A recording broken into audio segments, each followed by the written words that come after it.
Hello everyone, come back to my mini blog. তো তোমরা তো ভিডিওতে দেখেছো যে আমাদের খুব বড় একটা অ্যাক্সিডেন্ট হয়েছে। সেই তুলনামূলক আমরা অনেকটাই সুস্থ আছি। যাদের সাথে হয়েছে তাদের তো অবস্থা খুবই খারাপ।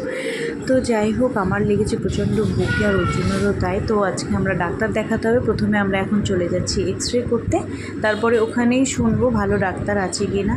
তো ফার্স্টে ওখানে এক্স রে করতে গিয়ে তারপরে আমরা বসেছিলাম। তারপরে ওরা বললো যে 1 ঘন্টা পরে আসুন, তারপরে ডাক্তার আসবে ভালো। তো এক্স রে রিপোর্ট মানে যে করে সেই বললো যে বুকে প্রচণ্ড, আমাকে বললো যে অর্জুনের কোনো সমস্যা ছিল না, বুকে মাথায় লেগেছে, আর আমার লেগেছে বুকে প্রচণ্ড, তার জন্য এত যন্ত্রণা করছে, বুকে পরীক্ষা নিতে পারছিলাম না ঠিক মতো, নিতে গেলেও কষ্ট হচ্ছে। তো এখানে আমরা ওয়েট করছি এখন ডাক্তারের জন্যে। তারপরে আমরা আবার বাড়ি এসে আবার যাই ডাক্তার দেখানোর জন্য। তো অর্জুনকে ডাক্তার ভালো দেখে, ওকে ওষুধ দেয়, আমাকে ওষুধ লিখে দেয়। তো তারপরে বাড়ি এসে ভাত খেয়ে নিয়েছিলাম, আর বিকালে আমরা একটু বেরিয়েছিলাম। তো চলো ভিডিওটা এখানে টাটা।